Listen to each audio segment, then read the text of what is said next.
Le bâtiment, 20% d'émissions de gaz à effet de serre, c'est au niveau mondial et c'est à peu près le même chiffre en France.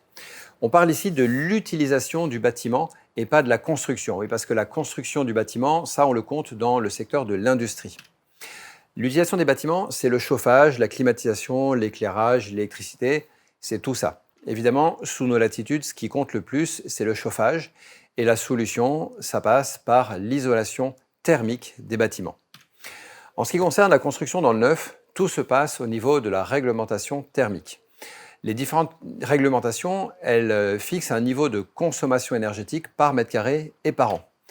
Par exemple, à l'heure où je vous parle, on est en été 2020, la réglementation thermique en vigueur, c'est la RT 2012. Elle fixe une conso max de 50 kWh par mètre carré et par an. C'est-à-dire qu'on est au niveau du bâtiment basse consommation, le BBC. La prochaine réglementation thermique, c'est la RT 2020 et elle devait entrer en vigueur fin 2020, mais ça va être reporté pour cause de Covid.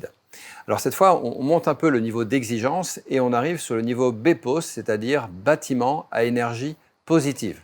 Concrètement, BPOS, ça veut dire que la conso d'énergie pour le chauffage uniquement doit être inférieure à 15 kWh d'énergie primaire par mètre carré et par an. Et la consommation totale doit être en dessous de 50 kWh par mètre carré et par an, mais doit être compensée par une production en énergie renouvelable. Alors tout ça, c'est pour le neuf. Mais construire des nouveaux bâtiments, ça ne va pas faire baisser la consommation globale. À la limite, ça pourrait faire baisser la consommation moyenne par mètre carré, mais ça nous fait une belle jambe puisque l'ensemble de la production, la consommation d'énergie du parc va augmenter. D'où l'importance de s'attaquer au point le plus crucial concernant le bâtiment, c'est-à-dire la rénovation thermique dans le bâtiment, la rénovation de l'existant. Rénover un bâtiment, c'est plus facile à dire qu'à faire. Et on bute souvent sur un problème de financement. Oui, parce qu'on pourrait se dire, on va faire une rénovation thermique, derrière, on va s'économiser sur les factures d'énergie et ça va être rentable.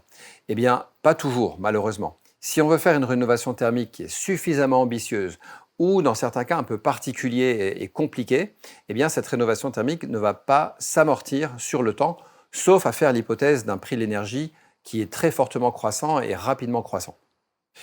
En plus, c'est le propriétaire qui doit faire les investissements, mais c'est l'utilisateur qui va bénéficier des allègements sur la facture énergétique. Or, ce n'est pas forcément la même personne.